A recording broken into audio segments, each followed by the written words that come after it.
You're listening to the St John's Diamond Creek podcast. This episode presented by Senior Minister Tim Johnson.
You might have heard this saying, sow a thought, reap an action.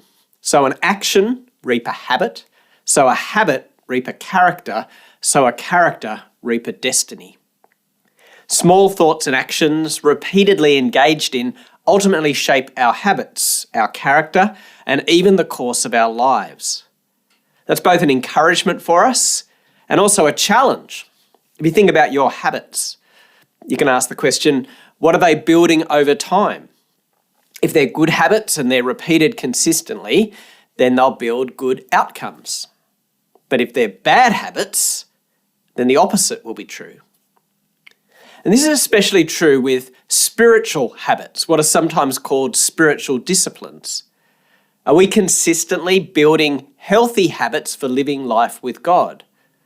Does what we think about God work itself out in actions, and those actions build habits, which in time build godly character and shape the whole course of our lives? Well, this idea of consistent living under God's rule is the focus of our Bible passage today from Daniel 6, Daniel in the lion's den. Now, this may be a well-known Bible story to many of you. Even if you haven't been raised going to church, you might have heard about it. So I want to show you this picture from a kid's Bible, and I want you to tell me what is wrong with this picture. Now, there might be a number of things wrong, but here's the most obvious one to me. Daniel is too young. Right? We've been journeying through Daniel's story over many years now. We've seen the rise and the fall of rulers and even entire kingdoms. When we first met Daniel in chapter 1, he and his friends were teenagers. When we heard about the fiery furnace in chapter 3, they were in their 40s. But now in chapter 6, we're in the year 539 BC, and Daniel is around 80 years old. He's towards the end of his life, continuing to hold out hope in a hostile world. So what does consistent living under God's rule look like for Daniel aged 80? And how does what we have seen and learned of him to date in this book work itself out in terms of his habits and his character when he faces a moment of crisis and opposition? Well, let's have a look at this passage together. So firstly, let's see what happens when hostility confronts integrity. That's in verses 1 to 9. So in verse 1, we see Darius setting up his administrative structure for the Medo-Persian Empire. We met Darius at the end of chapter 5 when the Persians defeated and overthrew Babylon. But this is a huge empire and it needs regional governors, here called satraps, with 3 provincial governors, which are here called administrators, in authority over them. And Daniel is appointed as one of these administrators. So he's in the C-suite, in a position of high authority within this new empire. And Daniel shows both his competence and his character. No surprises for us who've tracked his career to date. His competence is described in verse 3.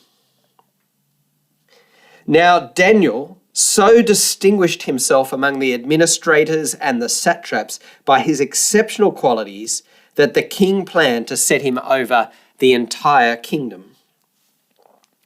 So competent is Daniel that the king intends to promote him even further, making him the prime minister in authority over the other provincial governors. But this immediately sparks jealousy and a plot to bring Daniel down. Now we see this, don't we, all the time with potential political candidates. Let's see if we can find some mud on them to bring them down. Are there any skeletons in the closet which we can bring out?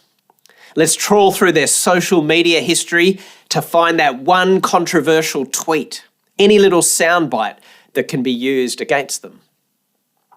But with Daniel, the record is squeaky clean. Verse 4. They could find no corruption in him because he was trustworthy and neither corrupt nor negligent.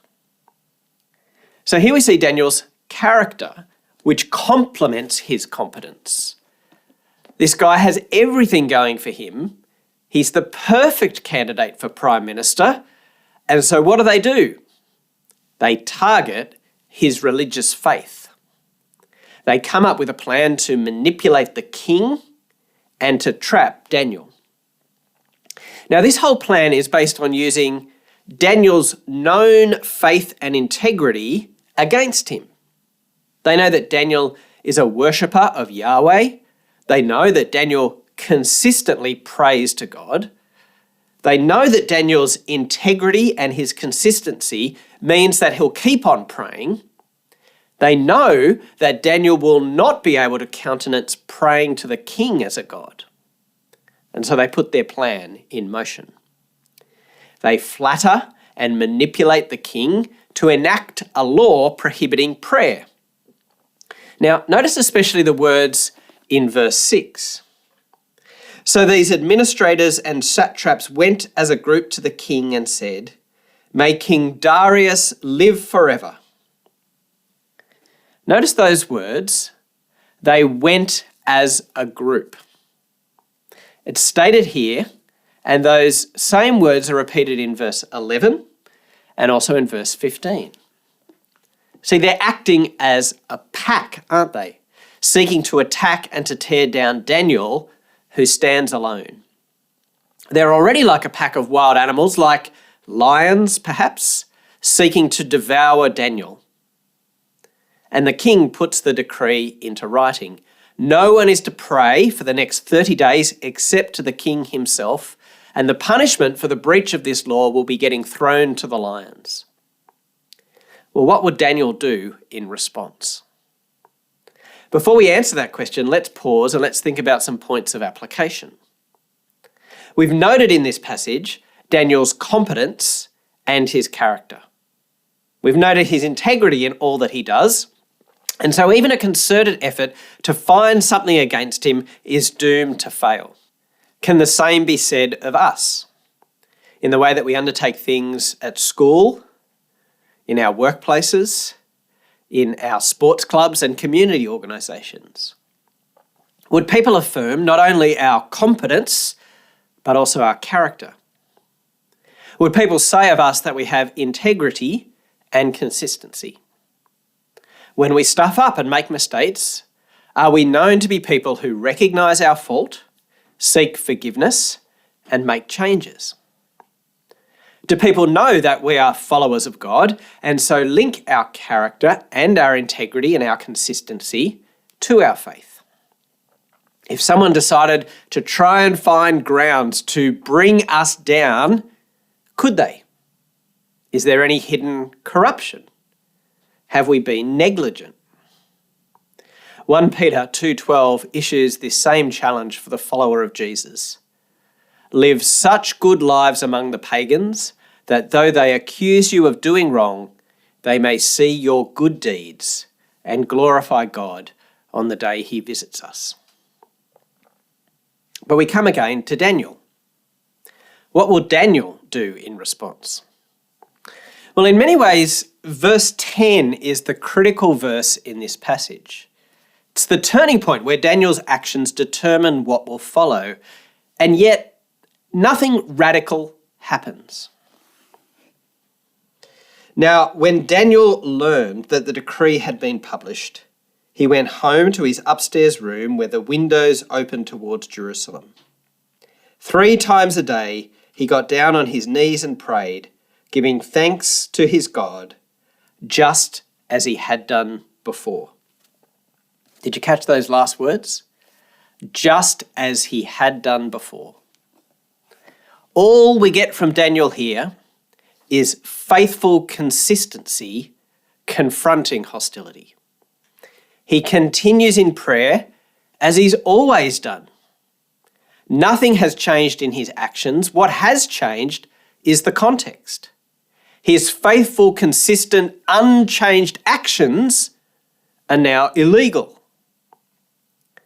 We see Daniel's commitment to prayer throughout the book of Daniel. We see prayer throughout the different stages of his life. And we should note that Daniel here prays and gives thanks to God. 2 weeks ago in our Thanksgiving services, we were reminded that thankfulness must always be at the heart of our worship and our spiritual practices. And Daniel models that here, starting with thanks. But then in verse 11, we see that Daniel also prays for help. So he thanks God and he intercedes with God. Both are important.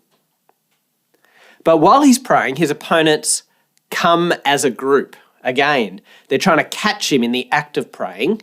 And when they do, they report his crime to the king. Reluctantly, Darius must prosecute Daniel for what he's done, consigning him to the lion's den. His last words in verse 16 are a prayer. May your God, whom you serve continually, rescue you. Let's pause again at this point and think more about application. There's a challenge for all of us in Daniel's actions for consistency in our spiritual life and practices. As we watch this 80-year-old man facing hostility, we see that he fails to budge, but keeps on going. He keeps on praying. He keeps on trusting. Now, there's a challenge here for those of you who are older, maybe around Daniel's age or even beyond. There's a challenge for you to keep on going. Keep on living faithfully and consistently. Finish well. The habits that have served you well for a lifetime, habits of prayer, habits of scripture reading, habits of gathering with God's people as you're able to do so, don't stop. They don't have a retirement date. They don't have a graduation date. Not until we see the Lord face to face, that is, and enjoy his presence forever. And so there's a challenge to every one of us as well, whatever our age, to build godly habits now, which will serve us well even into old age, right up until the finish. One of the beautiful things in an intergenerational church like ours is that we do see the faithful witness of older saints in our church, those who have formed and continue with godly habits. But the way that you get to that point is to be consistent and faithful now. Maybe you might say to yourself, well, I don't have good and godly habits. Maybe it's too late to start. No, it isn't. Start today. Start this week. If all you do is read the Bible and pray for 5 minutes a day, that's still over 30 minutes a week and over 30 hours a year. Right? That's something, isn't it? Eugene Peterson wrote a book on discipleship called A Long Obedience in the Same Direction. That sums it up well. You may know the saying, how do you eat an elephant?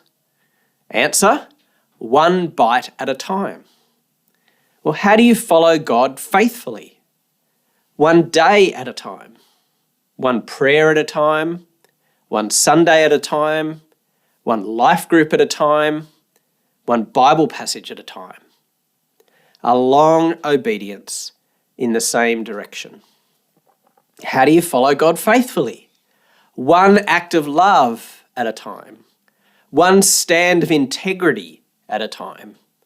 1 I'm sorry, please forgive me at a time. 1 voluntary act of service at a time.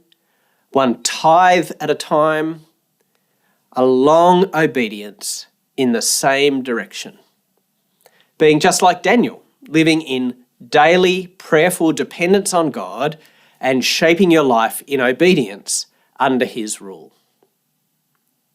But will Daniel's faithful consistency help him? Daniel's placed in the lion's den, a stone is placed over the entrance and the king seals it. And then the king spends a sleepless night worrying about Daniel. And at the first light of dawn, he rushes to the lion's den to check on him. Daniel, servant of the living God, has your God, whom you serve continually, been able to rescue you from the lions? And miraculously, a response comes back. Daniel is alive. More than that, there aren't even any wounds on him.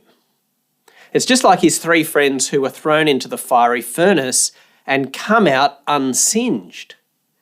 Daniel has been protected in the lion's den. He's come to no harm at all. An angel has shut the mouths of the lions. In this passage, we're given two reasons for Daniel's miraculous escape.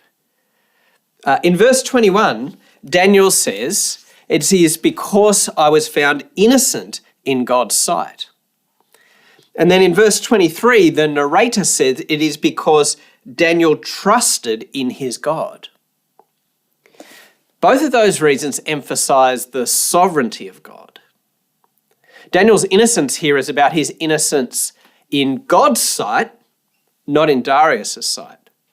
Although he is innocent in his loyalty to the king as well. As Daniel says in verse 21, "Nor have I done any wrong before you, your majesty." But more importantly, Daniel is innocent in the eyes of God, and he's vindicated by God for his innocence. And secondly, Daniel's also trusted God, and God has been faithful in that trust. He rescued Daniel from death. God is a living God. He's alive and he's active and he has power to save. His sovereignty and his power shines through every aspect of this account. Now, you can't help but hear echoes in this of the story of Jesus. A stone rolled over the entrance to a tomb. The ruler's seal placed on the stone to ensure that no one goes in to remove the body. A race to the tomb to check on it at the first light of dawn. This time, an empty tomb and a person rescued from death. In both cases, God rescues and vindicates an innocent person. In both cases, God saves the one who trusts in him. In both cases, we see that God is the living God, the sovereign God, the one who has power over death. Darius's decree at the end of Daniel 6 echoes this idea. "For he is the living God and he endures forever. His kingdom will not be destroyed. His dominion will never end. He rescues and he saves. He performs signs and wonders in the heavens and on earth. He has rescued Daniel from the power of the lions." The rescue of Daniel is a demonstration of God's power to save and the guarantee that God will establish his kingdom forever. But the ultimate demonstration of God's saving power and the establishment of his kingdom comes in Jesus Christ. By his sacrificial death to deal with our sin so that we are now declared innocent, and by his mighty resurrection conquering the power of death. The stone was rolled away. Jesus emerged from the tomb as the risen Lord. His wounds, however, were still visible on his hands, his feet, and his side as reminders of his sacrifice and love for us. Jesus establishes forever the kingdom of God. This kingdom will never be destroyed. This dominion will never end. And so our last point of application from this passage is that we need to trust in the sovereign rule of God through Jesus Christ. This is the basis for living a life of integrity and consistency right up until the end. Because integrity and consistency are hard. It might mean that we lose friends because we hold fast to our values. It might mean being overlooked for a promotion because we refuse to compromise. It might mean earning less or having less because we serve God, not money, and we use our money in God's service. It might mean having difficult conversations with people we love because integrity demands that we confront sin, evil, and injustice, rather than taking the easier path of just letting something slide. In order to persevere in integrity and consistency, we need to know that this is the best way to live, and it is the long-term way to live. Why? because God is in charge and he's exercising his rule through Jesus Christ. Again, verse 26 is the basis on which we can live consistently. We can live with integrity. For he is the living God and he endures forever. His kingdom will not be destroyed. His dominion will never end. What may look like folly and failure now, as other people get ahead, will be tested and vindicated in the end. Kingdoms come and kingdoms go, but only one kingdom, God's kingdom, will endure. As we trust in the living God, and as we trust that his kingdom will endure, then we can make the day-by-day decisions of consistency and integrity that we're called to. Remember the saying that I read at the beginning? Sow a thought, reap an action. Sow an action, reap a habit. Sow a habit, reap a character. Sow a character, reap a destiny. That moves in one direction from thought through action, habit, character, and to destiny. And it's really entirely humanistic in its focus, even though it is helpful. The danger is that we might think that the destiny, the ultimate future, is entirely shaped by us, by our thoughts and actions now. Well, that's a lot of pressure. But as Christian people who know God's big story, who know the truth that Jesus is Lord, we know that God's the one who ultimately shapes the future. He shapes our destiny. God has done it through the life and death and resurrection of Jesus. So our ultimate destiny is the new heavens and the new earth, where God's rule is seen in its fullness, where justice and righteousness reign, where evil and sin are destroyed, where the fullness of all creation's inherent goodness shines forth. And that ultimate destiny, that reality, should work backwards for us. It should guide the sort of character that we want to have in light of this destiny. And so it should shape the habits that we want to embed in our life in order to build such a character. And it should shape our actions and our thoughts, which will form these habits. Right? We know where we're heading. We know where the story ends. We know that God's kingdom will endure forever. And that drives what we do today. And that drives what we do every day. So we act with consistency. We act with integrity, acknowledge the living God and his sovereign rule through Jesus. In a hostile world, we have hope. Hope in this living God who is sovereign and whose kingdom will never, ever end. Thanks for joining us. If you'd like to subscribe to this podcast, you can do so in Apple Podcasts, Google Podcasts, Spotify, or wherever you get your podcasts from. Just search for St. John's, Diamond Creek.